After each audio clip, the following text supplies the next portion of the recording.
5 stories about Colonel Parker the new Peter Guralnick book doesn't want you to hear. This time on Atomic Wax. When the needle drops and the groove gets hot, set your dial on the coolest spot. When the needle drops and the groove gets hot, set your dial on the coolest spot. When the rhythm hits like a sharpened axe, it's time for Atomic Wax. Hello everybody, this is John and welcome to a special episode of Atomic Wax. So, as you are undoubtedly aware, Peter Guralnick, the acclaimed Elvis biographer, has got a new book out about Elvis's manager, Colonel Thomas A. Parker. It is called The Colonel and the King. And over on EAP Society, Jamie Kelly and myself had a 2-hour-long discussion about the book and some of our issues with it.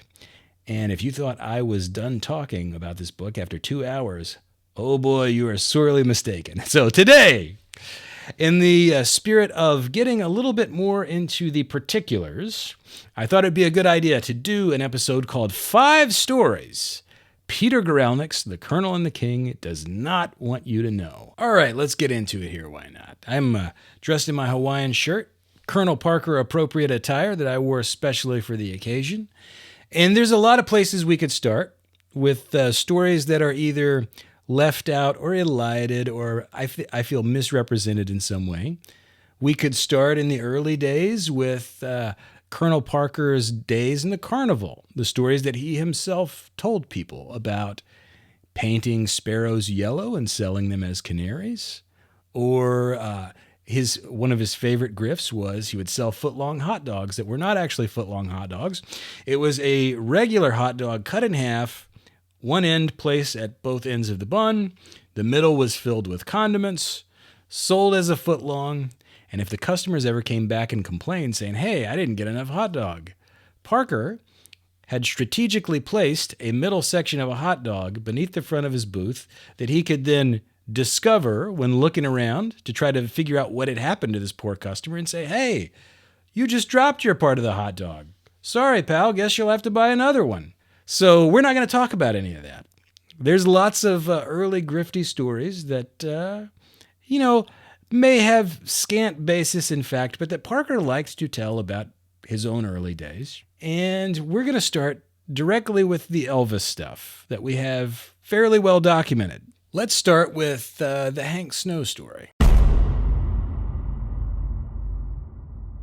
When Elvis first started touring with Colonel Parker in the 1950s, he was signed on to tours that were managed by Hank Snow Enterprises Jamboree Attractions, which was a company that the Colonel owned 50-50 with a country music star named Hank Snow.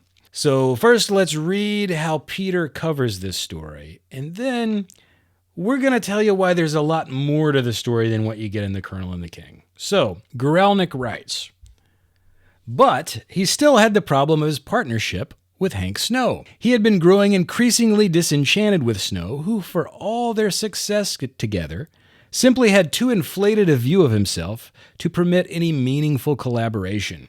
Snow had a vision of the future that was built entirely on the past. For all of his drive and determination, his emergence from a difficult childhood combined with a sense of exclusion that Andreas Van Kyck should have been uniquely able to identify with, Hank Snow simply could not imagine the world that Colonel believed Elvis Presley was about to step into, the revolutionary changes that Colonel believed even more firmly he was destined to create. And so, although it went against all of his instincts, all of the hard-earned lessons that he had taken from his earliest days in show business and all of the principles that he would continue to espouse for the next 40 years, that loyalty overrode everything, that you never went back on a contract or a personal commitment, Colonel finally determined that if and when he was ever able to get the boys signed to RCA, he would have to walk away from Hank Snow. Okay, let's stop right here for just a second. This is a little bit of a sleight of hand. Hank's issue with the Colonel was not that Colonel walked away from Hank Snow as a personal manager exclusively. His issue with the Colonel was that Hank was led to believe he would also be purchasing part of Elvis's contract and would share in the boys' management. Let's see how Peter handles the rest of this story. It was his, referring to Parker, it was his name alone that was on the management agreement with the Presleys and would continue to be on all future documents, he rationalized. It was he alone who would continue to conduct on-again, off-again negotiations with the record company, and throughout it all, Snow never exhibited the slightest curiosity about the proceedings, except to speculate that at some point there was likely to be a great deal of money coming their way. And later he writes, Hank Snow flew in from Nashville for the ceremony, and although he missed the actual signing, he looks pleased as a peacock in the pictures taken at the Hotel Peabody afterward. He and the Colonel drove back to Nashville together, and he never asked a single question. I don't think my dad realized at the time what had happened, said his son, Jimmy Roger Snow, who seemed to understand better than his father ever would just why it had happened. As for the Colonel, I would imagine he spoke about anything and everything but Elvis Presley's new contract on the drive home. So the impression that Guralnick leaves you with in Colonel and the King is that, yeah, the Colonel may have walked away from his obligations to Hank Snow as a personal manager, and he may have allowed Hank to think that he was going to get part of Elvis's contract, but really what he was concerned with was Elvis's future, and Hank was not able to understand everything that the Colonel had in mind for him, and so what would really be best for Elvis was that if Colonel Parker managed him exclusively. Like, you basically think, Hank was the victim of his own ego and not being concerned enough with the details of what was going on. That's a very generous reading for Colonel Parker, but there's actually a lot more to the story than that. So let's get into it. Why don't we start with seeing how Hank Snow remembered things?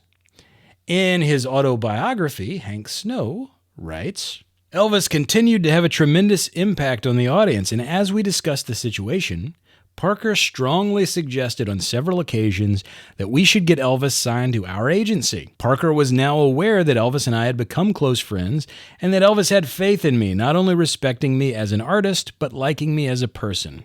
Parker informed me that I should babysit Elvis and try to convince him that he should sign with our agency. I would talk with Elvis at every opportunity in the dressing rooms, in the car, backstage, and sometimes we would talk for hours at a time.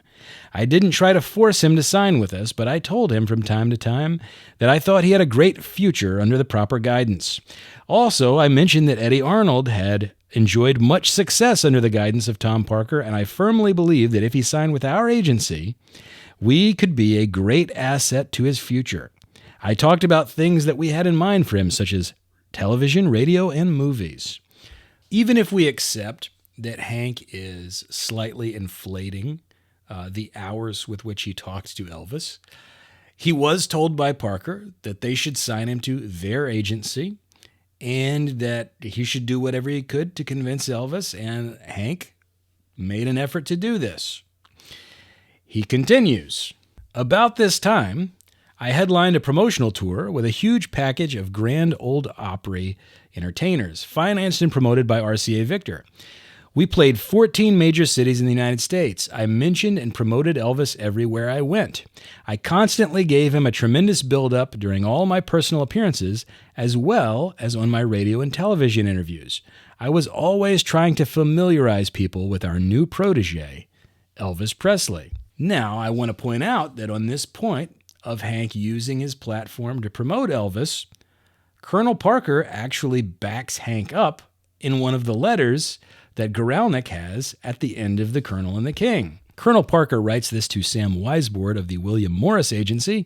He says, Hank Snow has done much to expose the talents of Elvis Presley, as he has taken him more or less under his wing, and has been plugging away on all his personals and blowing the bugle about Elvis Presley. So, while Colonel backs up that Hank did take Elvis under his wing, and was blowing the bugle for Elvis Presley, how do we know that Colonel actually told him that he would be part of the deal and didn't just lead him on and let his imagination run away with him, kind of the way that Guralnick implies? Well, Hank includes another intriguing piece of evidence in his autobiography. He has the memorandum of a phone call that took place between Bob Neal, Elvis's manager, Colonel Parker, himself, and Tom Diskin. So Hank was on the line with Elvis's manager and all of the people that he believed were his business partners discussing an early draft of Elvis's contract. And this is back as far as July 1955. The finalized contract was actually signed in November of 55. So Hank was involved in the discussions about the particulars very early on. The memorandum reads, subject, Elvis Presley package deal proposition. It's dated July the 22nd, 1955, and it says, tentative propositions submitted to Bob Neal regarding Elvis Presley. 26 television guest shots on the Hank Snow TV series. 26 radio and television guest appearances, and 26 Saturday nights. 100 personal appearances to be made by Elvis Presley at locations designated by Colonel Parker. $10,000 in cash to be paid by Hank Snow / Colonel Parker towards obtaining full and absolute release of Elvis Presley artist service from the Sun Recording Company and signing to a label recording company selected by Colonel Tom Parker for a period of 3 years with 2 one-year options and with record royalties on the following terms. 3% royalties to Elvis Presley, 2% royalties to Hank Snow, Colonel Parker. Total package price for the above, $40,000. The acceptance of this tentative proposition would be contingent upon a complete and absolute break with the Sun Recording Company, leaving Elvis Presley free and clear of all recording commitments and enabling Colonel Tom Parker to negotiate a contract with another company. Copies of the above to Bob Neal, Colonel Tom Parker, Hank Snow, and Tom Diskin. So how does this memo, where Hank Snow is included on a call with Elvis's manager and Colonel Parker when they're discussing the details of Elvis's buyout and a specific offer made to him as far back as July 55, how does that square with Peter's assertion that Hank, quote, never exhibited the slightest curiosity about the proceedings except to speculate that at some point there was likely to be a great deal of money coming their way? I'm going to be honest, I don't believe that it does. And what's worse about this is we know that because this memo was copied to Colonel Parker, that it very well should have been included in the files that Peter himself had access to. But it gets even worse. Okay, so before we get into this next very revealing quote from Hank Snow's autobiography, let's revisit how Peter Guralnick describes it in The Colonel and the King. Peter writes, quote, Hank Snow flew in from Nashville for the ceremony, and though he missed the actual signing, he looks pleased as a peacock in the pictures taken at the Hotel Peabody afterward. He and the Colonel drove back to Nashville together, and he never asked a single question. The portrait that Peter is painting is Hank Snow as a puffed up and egotistical country music star who couldn't be bothered to get to Memphis in time for the actual contract signing and wasn't all that curious about the individual details of the contract on the way back to Nashville. It's an interesting way to portray this because it is quite different from what Hank Snow writes in his autobiography. This is what Hank Snow writes. Quote, Parker informed me that he had prepared a contract and was leaving for Memphis to talk with Mr. and Ms. Presley about signing Elvis to our agency. He also said that if his meeting with the Presleys looked in any way shaky, he would call me to come to Memphis. He was aware of the closeness between my son and Elvis and the confidence that Elvis had placed in me. He felt that my influence with the Presleys would be highly valuable. At approximately 10 o'clock that same night, I received a phone call from Parker advising me to fly to Memphis the next morning. I gathered from the tone of his conversation that there were serious problems. Seconds after our conversation ended, I made my reservations. I arrived late in the morning and was met at the airport by representatives of RCA Victor, Hill and Range Songs, and others who drove me directly to the Peabody Hotel, where a luncheon had been prepared for the 15 or so people involved. So who was it that told Hank when to leave Nashville and arrive in Memphis? It was Colonel Parker. And who was it that arranged for the people from RCA and Hill and Range to meet Hank at the airport and drive him directly to the Hotel Peabody where the luncheon after the signing ceremony was being held? That was Colonel Parker too. So if you want to portray this as Hank Snow being, just not sufficiently invested in the details of what was going on and being too swept up in his own career to really care enough, I suppose you could do that. I think a fairer reading of events was that he wasn't at the signing ceremony because Colonel Parker didn't want him to be there. So perhaps Hank's problem was he trusted in the honor and good faith of his business partner, Colonel Thomas A. Parker. Hank continues, "During this hour-and-a-half luncheon, I seemed to be the center of attraction, at least in terms of speaking. My main topic was to impress everyone present with the greatness of Tom Parker. Mr. and Miss Presley listened intently to each and every word I had to say, and I sensed from their facial expressions that they were becoming more interested in signing Elvis to our agency. Following the luncheon, we met with radio and television reporters, interviewers from the newspapers and trade papers, and photographers who took pictures of Elvis and me. During the afternoon, and as the many conversations between these people continued, I became anxious and was looking forward to the main event, the signing of Elvis to our agency, Hank Snow Enterprises Jamboree Attractions. As the afternoon passed, I became quite concerned, and at 5 o'clock, I still had heard nothing in regard to the signing. Around 6 o'clock that evening, Parker informed me that he was getting ready to drive back to Nashville and asked if I'd like to drive back with him instead of staying over and flying back the following morning. He said this would give us a few hours to discuss the happenings from the day's events. I agreed, and after shaking hands with all the people, we left for home." So do you see what's going on here?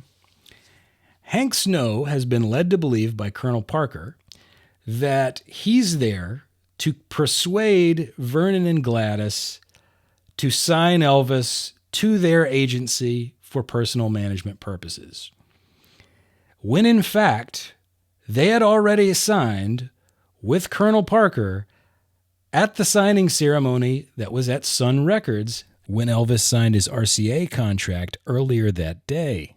So from Colonel and Gladys's perspective, they just think Hank Snow is some country music big shot that Colonel represents that's been brought in to reassure them that they've made the right deal for their son, right? So Colonel is manipulating events here with the aim of getting what he wanted. And what did he want? He wanted the contract signed when Hank wasn't there, so that Hank couldn't see that the contract wasn't made out to Hank Snow Jamboree Attractions. It was made out to Thomas A. Parker as sole personal management representative of Elvis Presley. Quite a bit different than the way it's shown in The Colonel and the King, huh? And something else that's quite a bit different is, while Peter says that Hank asked no questions on the way home, Hank remembers the conversation between him and Colonel Parker somewhat differently. Surprise, surprise. Again, Hank writes, en route to Nashville, Parker mentioned that he had prepared 2 contracts. One had been in his left coat pocket and the other in his right coat pocket.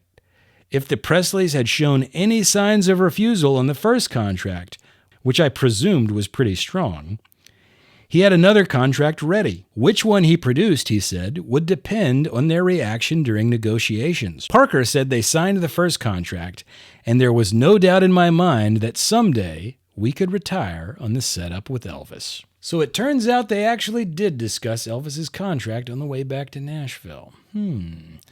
But as you can imagine, since he didn't actually witness the signing ceremony, since it seems as if events were coordinated to keep him away from the signing ceremony, Hank started to get a little nervous about having not seen the contract, having not signed the contract, if he was going to be part of this deal. And in the following days, he went to visit his attorney. And we know this is true because at auction in the 2000s, at some point, someone sold a long statement that Hank had drafted about this situation for his attorney when they were exploring options and trying to decide what action they should take against Parker for the way Hank was handled in this deal. This was Parker telling Hank they were going to sign Elvis to their agency, leveraging Hank's celebrity and platform to both promote Elvis and persuade Elvis to sign with Parker, and then cutting Hank out of the picture at the last minute because Parker knew that he could manage Elvis by himself, and why should he share any of the earnings that were going to come from that with his business partner, Hank Snow. So all of this purple prose about Hank Snow having a vision of the future rooted in the past, or being unable to imagine the heights to which Colonel Parker thought that he could take Elvis, that's all ultimately just rationalization for Colonel Parker's self-dealing and bad behavior with a business partner that he used in this situation. That's putting a high gloss on something that is ultimately underhanded. And this is a problem that I constantly have with this book. In seeking to quote-unquote be fair to Colonel Parker, Guralnick is constantly unfair to other people in the story. It's the same way with Bob Neal. He constantly takes things in Colonel Parker's letters that allege that Bob Neal just was completely unable to approach the situation in a business-like manner. He takes that at face value, when if you zoom out and look at the situation in context, you realize that what Parker is trying to do is create doubt in Neal's mind and in Elvis's mind that Neal will be able to be an appropriate manager because he wants to sign Elvis himself. You gotta consider that context when you're reading these letters. If you don't, you're just falling for Parker's spin. But the Hank Snow situation is far from the biggest problem I have with this book. That would be the way it handles the next topic. Jerry Leiber and Mike Stoller were two of the hottest songwriters in the rock and roll and rhythm and blues business in the 1950s. They'd established themselves in 1952 with a song called Hound Dog for an act named Big Mama Thornton. It became a hit record, and famously, in 1956, when Elvis covered it, it became an even bigger hit record. Afterward, they started submitting songs to Elvis to record, like Love Me, Loving You, and Hot Dog. And in 1957, when Elvis was filming the movie Jailhouse Rock, Jerry and Mike were brought onto the set to work for the first time face-to-face with Elvis. They were going to write songs for the film. Wrote some great songs for the film, like I Want to Be Free, Jailhouse Rock, Treat Me Nice, and You're So Square, Baby I Don't Care. Elvis actually got to where he called them his lucky charms because they always had a good song on hand, it seemed like. Well, anyway, as you might imagine, with Jerry and Mike being white guys who were into black music and aware of all the rhythm and blues references, they hit it off famously with Elvis. They spoke the same musical language, and they had a great time working with him. So much so, in fact, that Mike got invited by Elvis up to his hotel room to shoot pool one day after shooting had wrapped. Things were going along swimmingly until, as Mike recalls, a couple of minutes went by. When Elvis returned, his head was down and his demeanor totally changed. "I'm really sorry, Mike," he said, "but you're going to have to leave. The colonel came in, and he doesn't want anyone here but me and the guys." "Okay," I said, not wanting to make any more trouble. And with that, I left. The next day at the shoot, I mentioned the incident to one of Elvis's Memphis buddies. "Don't take it personally, Mike," he said. "It's just that the colonel doesn't want Elvis to develop a friendship with anyone but us." As you might imagine, this was something that seemed a little weird to Mike. Maybe not something that would be a deal breaker or that would really damage their professional relationship, but something that would make him go, "Huh, wonder what that's about." Jerry actually had a similar interesting brush with the colonel that he recalled in an interview with Ken Sharp. Jerry Leiber says, "One evening in New York, I was invited to a very elegant New York cocktail party at the home of Charles Feldman, the well-known agent and producer. He said, 'I'm so pleased to meet you. I think the world of the work that you and your partner have done. I've just optioned a novel by Nelson Algren, A Walk on the Wild Side, and here's what I want to do. Elia Kazan has agreed to direct it, and I've got Bud Schulberg to write the screenplay and James Wong Howe to do the cinematography. I want you and your partner to write the songs and Elvis Presley to play the lead." I was ecstatic. I called Mike, and he was thrilled. We thought the news was going to blow the minds of Elvis and the Colonel and Gene and Julian Aberbach. We went up to the Aberbach's office at Hill and Range, and I told them the whole story, including every exciting detail. When I finished, Gene said, "We'll have to speak to Colonel Parker. Can you boys wait outside?" As we sat outside Gene's office, we imagined how excited Parker would be. After 10 minutes or so, we were summoned back into Gene's office, and he reported to us that the Colonel said, quote, "If you ever dare try to interfere in the career of Elvis Presley again, you will never work in New York, Hollywood, London, or anywhere else in the world." Now, this is a very revealing story because as Leiber and Stoller were undoubtedly aware, having time to have talked with Elvis on the set of Jailhouse Rock, Elvis really wanted to do big dramatic pictures in the mold of a James Dean or a Marlon Brando. And assuming that Charles Feldman actually had all of these people lined up, having Elia Kazan, Bud Schulberg, and James Wong Howe lined up for a dramatic picture was loading the bases for a grand slam. You could not ask for better collaborators to work with.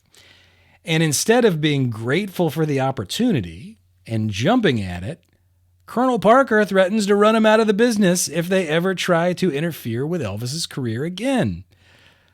So what's going on here? Why the resistance? This seems to be exactly what Elvis wanted. Why was Colonel Parker not responsive? Well, it turns out there's a letter in the Peter Guralnick book that sheds a little light on this.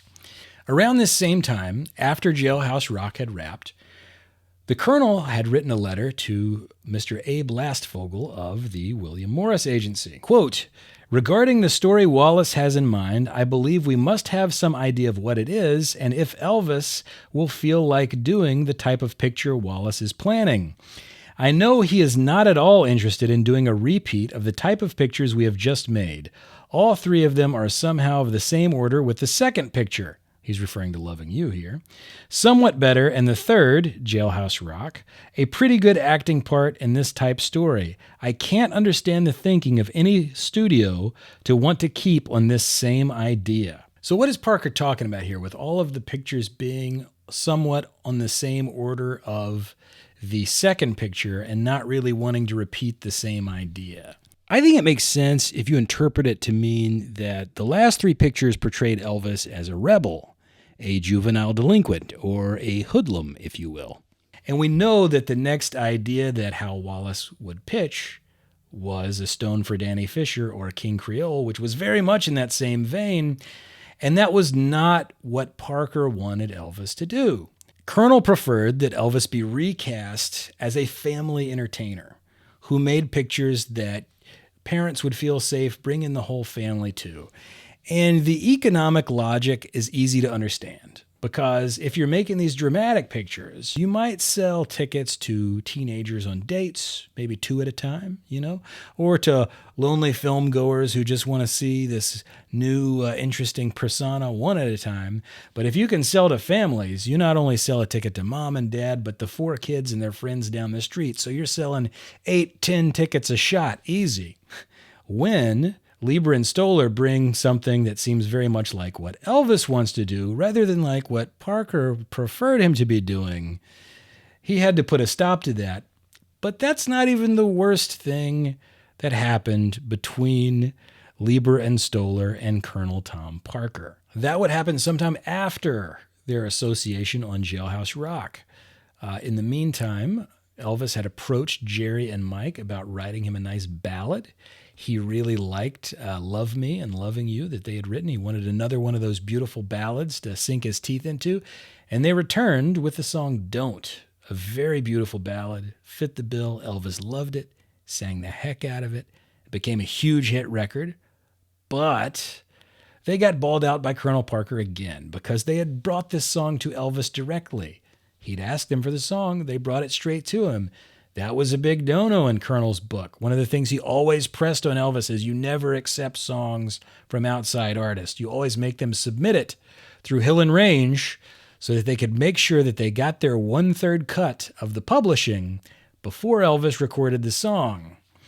And this is something that in the letters that are included in Peter's book, Parker drills into Elvis over and over and over again. Elvis, for his part, just wanted a good song. He didn't really care about the financial side, but the Colonel never let him forget about it. But shortly thereafter, Jerry Leiber got a really strange phone call from Colonel Parker that he remembered in his interview with Ken Sharp. He says, quote, "The Colonel then said, 'Did you see the contract yet?' I said, 'Contract?' He said, 'I'm sure it's there by now. It's a contract covering the forthcoming movie and the soundtrack album. You better take a look, sign it, and send it back.' So I hung up, took the contract out of one of the manila envelopes, and saw nothing but a blank page. Nothing was written on it except 2 lines at the bottom where Mike and I were supposed to sign our names. I thought they had made a ridiculous blunder. I called Parker's secretary and said, 'There's been a mistake.' She said, 'Let me get Tom.' Colonel Parker got on the phone, and I told him, 'There's a piece of paper here with 2 places for signatures, but the contract is missing.' He said, 'There's no mistake, just sign it.' Then he said, 'Don't worry, we'll fill it in later.' So Jerry calls Mike. They discuss what to do. He's obviously very offended at this gesture, which I suspect Colonel knew he would be. And he says, so I called Colonel Parker back, and I said, 'Tom, I thought about what you told me.' He said, 'Good. What time are you going to get here?' I said, 'Tom, I just spoke to Mike about the contract, and he told me to tell you to go yourself.' I hung up, and I never spoke to him again." So here you've had 2 songwriters who are really good songwriters that Elvis calls his lucky charms. They've written hit after hit for Elvis. They've had a really fruitful association. They get along well with Elvis. What does Colonel Parker do? He first of all keeps them from getting to be too friendly with Elvis. He berates them about submitting songs directly to Elvis, and then he sends this ridiculous blank contract that he knows will so offend them, they'll just beat it and leave. And that's what he wanted. Though Elvis would go on to cover a few songs that they wrote in the future, thanks to Colonel's efforts, Jerry Leiber and Mike Stoller never wrote a song specifically for Elvis again. Jerry and Mike were collaborators that were speaking a language too similar to that of Elvis's and had their own connections in the industry, and Colonel Parker didn't want them around Elvis. So he invented a means by which he could run them off. That's kind of hard to square with Peter's assertion in interviews that Parker was 100% committed to Elvis as an artist. How do you square that? How does Peter square this in his book? He doesn't. The names Jerry Leiber and Mike Stoller do not appear in The Colonel and the King. But we're just getting started. We've got 3 more to go. Now, before we get started on this section, I do want to stipulate that I think Colonel Parker was very gifted at the art of promotion. He knew what he was doing when it came to selling a product, to creating attractive merchandising, and to leveraging the interest that was created with publicity and media exposure into lucrative contracts for his client. No complaints on that score. However, when it came to taking risks and the nuances of managing a career in Hollywood, it is an entirely different story. So as I mentioned in the last segment, the Colonel's dream was always to recast Elvis from being a James Dean-style rebel without a cause to being a family entertainer in the mode of a Dean Martin or a Bing Crosby. And after Elvis got out of the Army, he got his chance to do that. Now, while initially he still allowed Elvis to spread his wings with challenging dramatic projects like A Flaming Star or A Wild in the Country, he was also quick to point out that the big budget musicals they did that were romantic and had 12 songs and were light and unchallenging did way better at the box office. This may not have been what Elvis wanted, but if you're judging the movies on their own terms, up to about 1962, you could make the case that maybe Parker had a point. These were all well-appointed Hollywood films. With a quality cast and crew, the set design was about on par with other personality musicals of the day. To this point, Hollywood treated Elvis fairly well.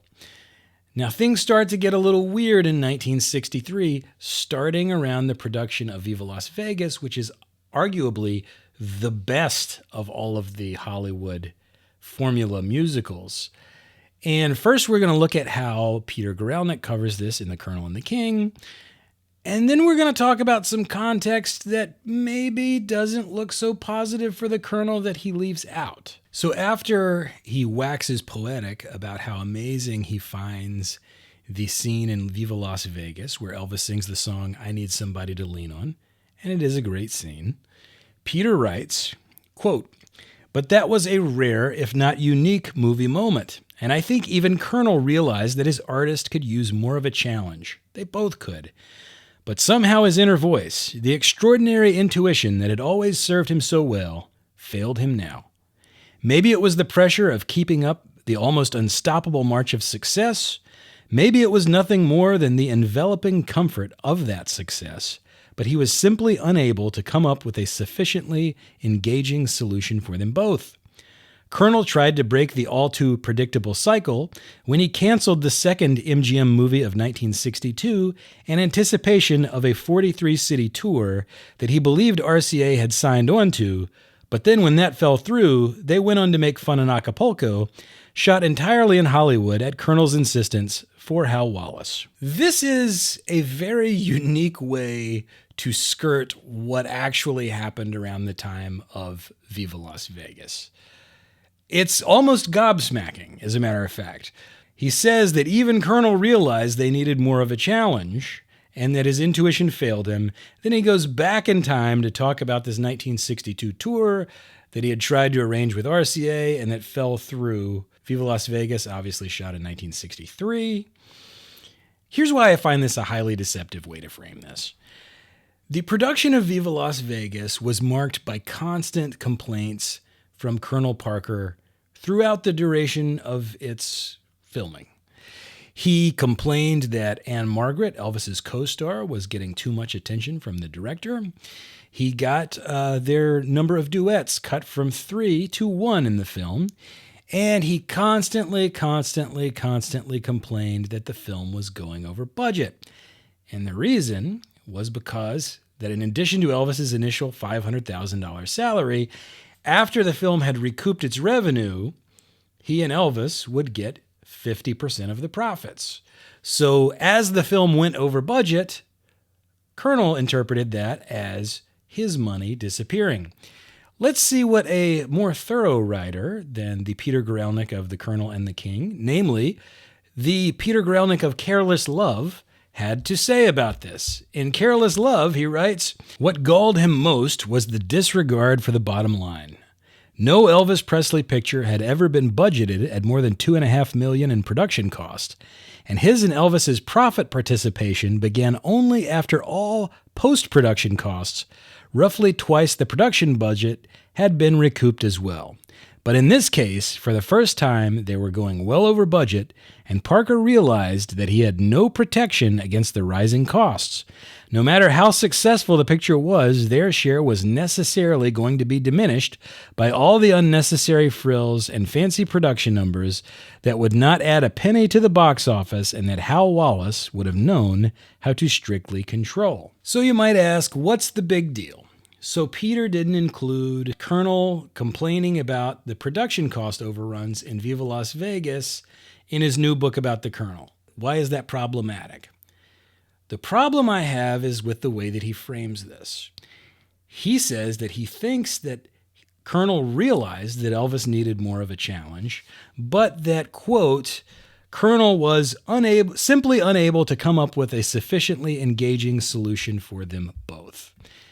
If you know what happened in Viva Las Vegas and afterward, you'd have to provide me evidence that he attempted to come up with a sufficiently engaging solution for them both, because that doesn't seem to be what he did at all. Because he was so frustrated with the budget overruns with Viva Las Vegas, cutting into his and Elvis's profit participation, what he did was, for the next film, he sought out a producer named Sam Katzman, who is also called the King of the Quickies.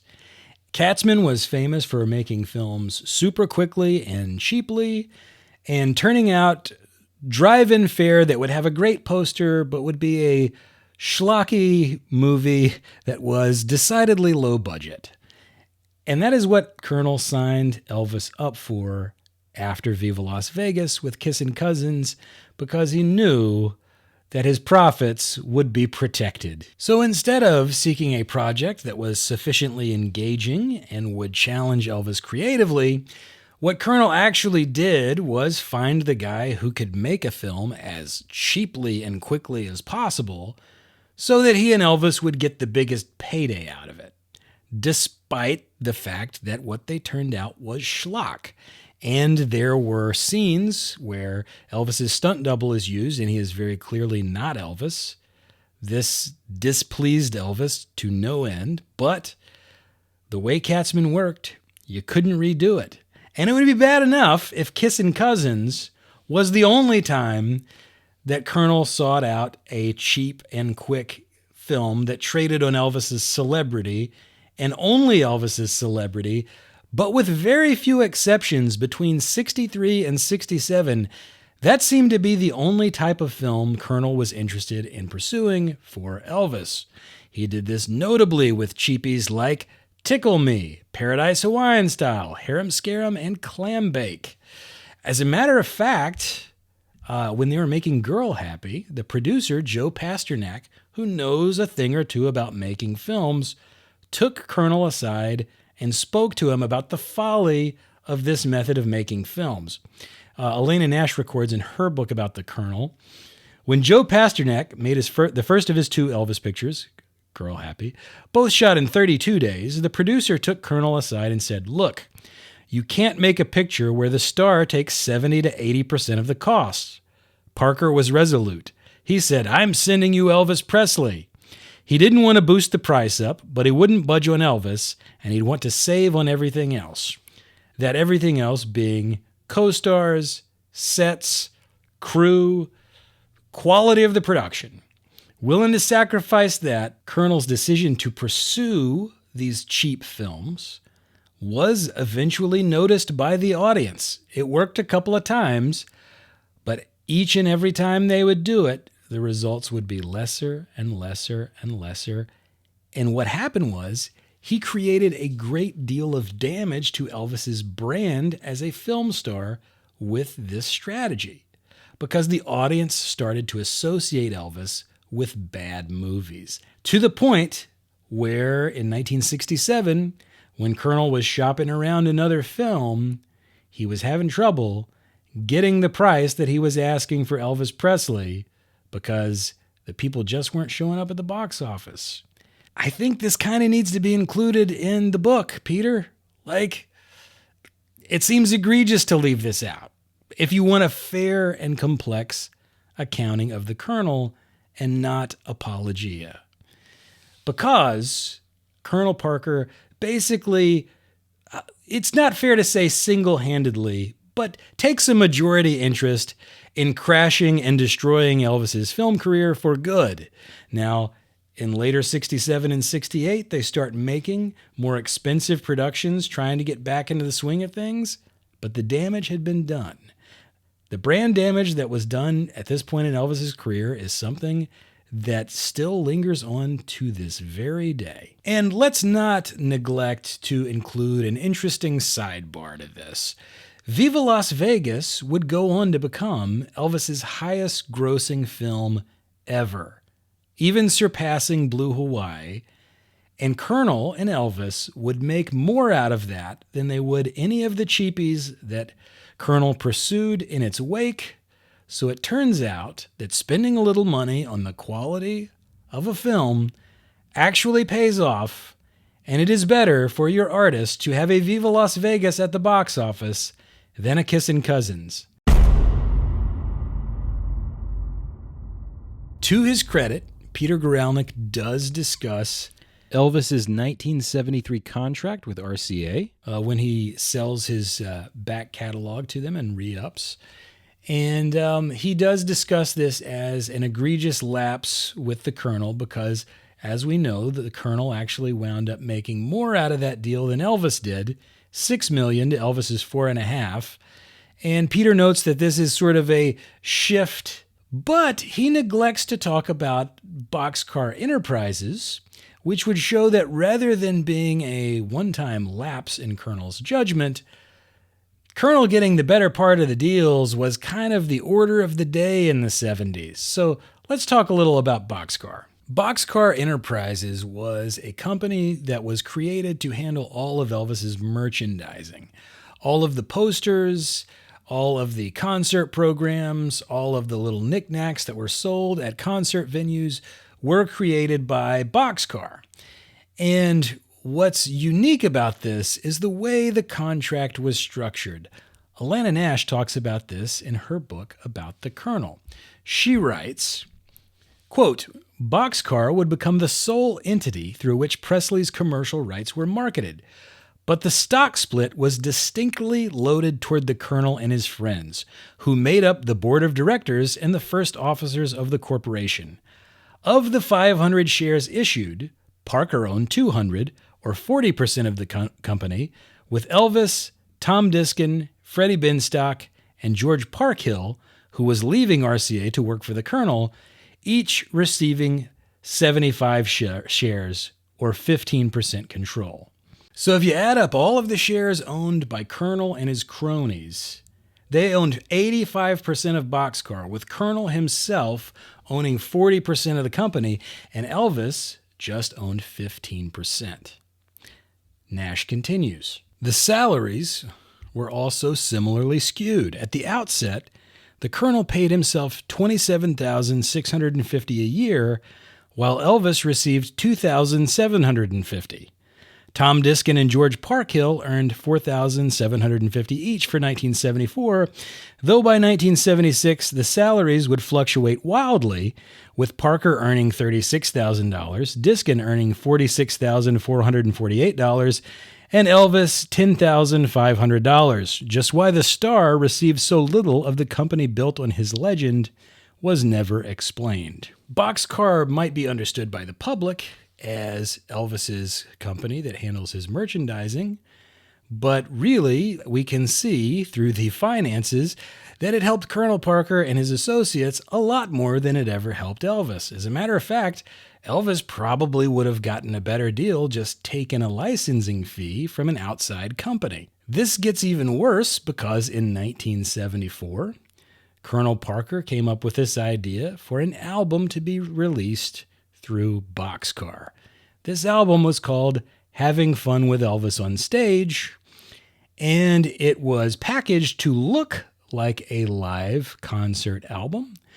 But if you were a close observer, you would see that in the corner it says a talking album only. This is akin to one of Colonel's carnival tricks, the sparrow painted like the canary. You got your people who are coming to the concert, they see what looks like an Elvis live album, they buy it, and as they are walking away, they realize that it is only a talking album that consists of the spoken word parts between songs from an Elvis concert. Now, the reason they released an album of this content was that so long as Elvis didn't sing, the content didn't fall under his RCA contract. And Colonel could make an album that could be sold at the concerts that they owned the entirety of. Now you might say, why would Elvis ever agree to an album like this? The truth is, we don't know that he ever did agree, because after all, he was only a 15% minority shareholder in Boxcar, and if everybody else voted to do the album and they had the tapes on hand, he couldn't very well overrule them, could he? It wound up being a pretty embarrassing album for Elvis and something that I understand he was not all that thrilled about when he found out about it. So, does Peter spend any time talking about having fun with Elvis on stage? The answer is no, he does not. Neither Boxcar nor having fun with Elvis on stage are ever mentioned in The Colonel and the King. Now, this next story is going to be a little bit different.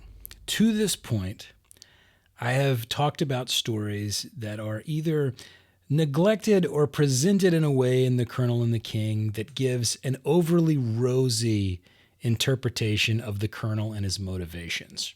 For this last story, we're going to talk about a story that is often cited as an example of the Colonel's heartlessness, and how, if this had been included in Peter's book, with surrounding context that he does include in the book, it would have portrayed the Colonel in a more humanizing light. Now, in order to fully understand it, you would have to draw a different portrait of the Colonel that is a little more nuanced and has a little more of an acknowledgement of how the Colonel and Elvis's interests were not always aligned, and they didn't always speak the same language. But what I am referring to is Larry Geller's story about what happened in Louisville, Kentucky in 1977. On this particular night, Larry remembered that if Elvis had not quite overdosed, he had enough sleeping pills in his system that he was struggling to gain consciousness.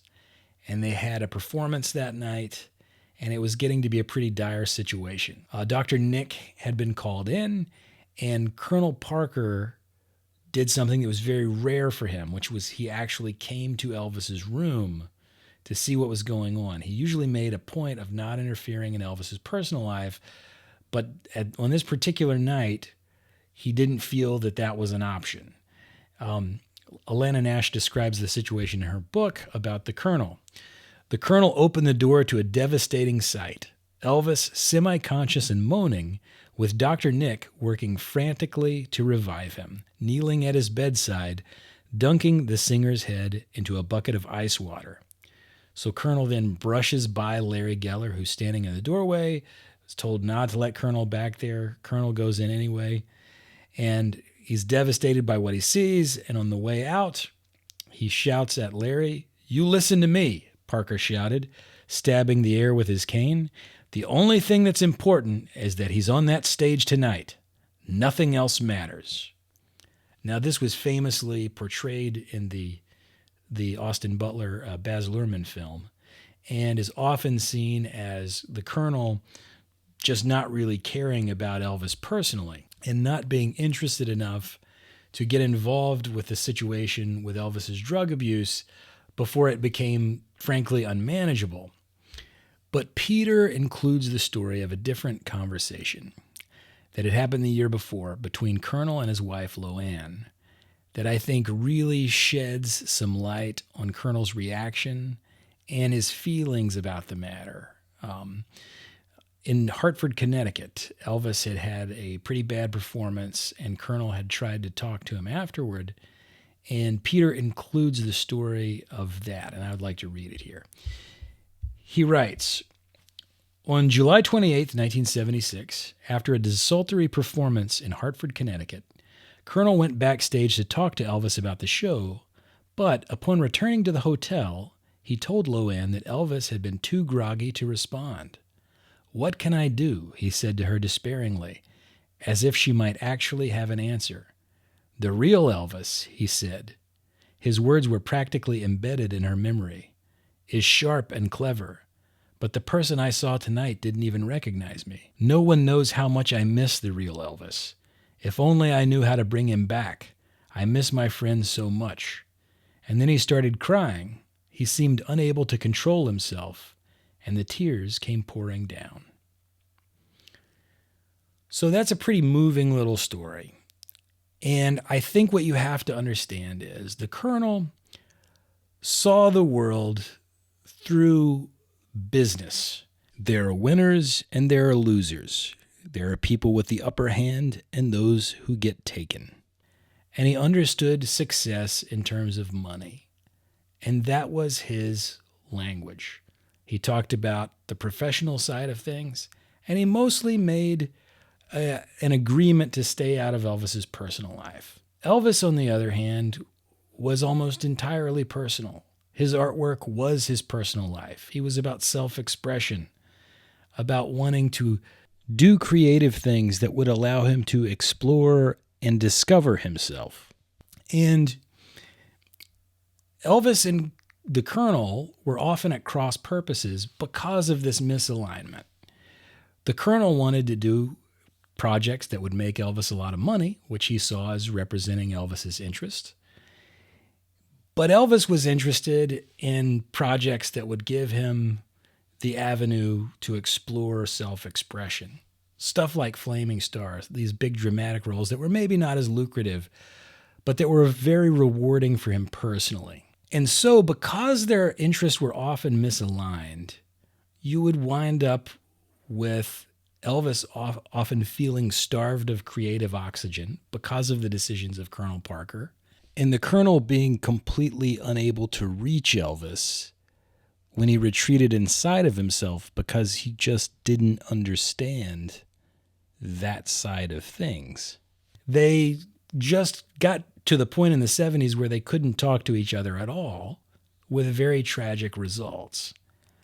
And I think when you understand that, you can see that Colonel's response to just get him on that stage, it's the only language he knows how to talk to Elvis.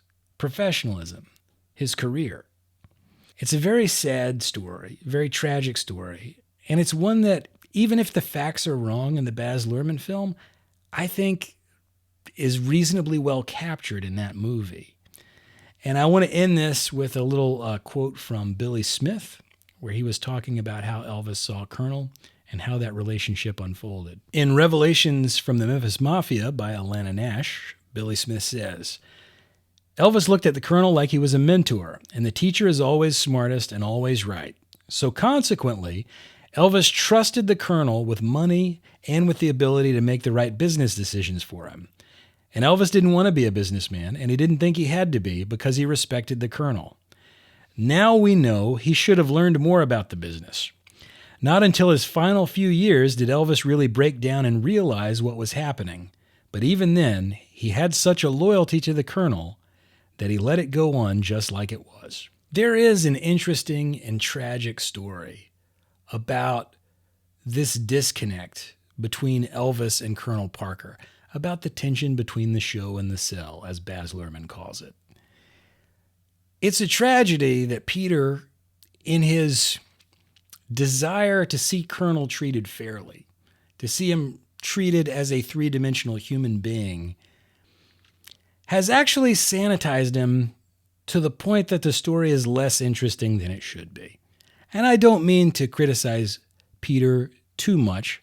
I have thoroughly enjoyed his Elvis books. I adore his Sam Phillips book. I just think he kind of dropped the ball on this one. And so I encourage everybody to read The Colonel and the King. Make up your own mind about it. Don't take my word for it. And I'm very, very thankful to have the letters that are included in the back of the volume. I just wish the portrait that Peter painted of the relationship between Elvis and the Colonel was as nuanced and profound as the story told by the people who knew Elvis best.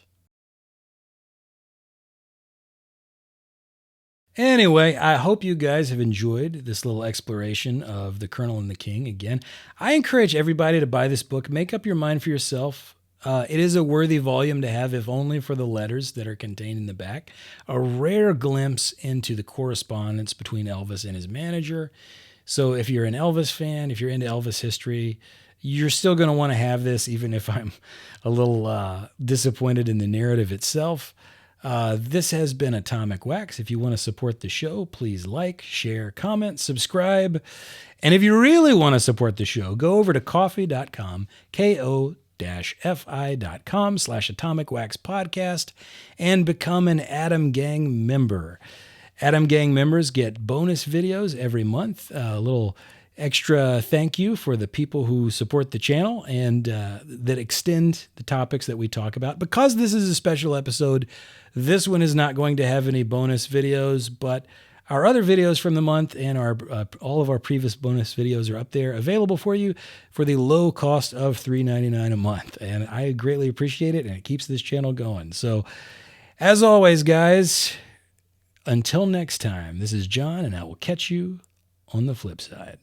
When the needle drops and the groove gets hot, set your dial.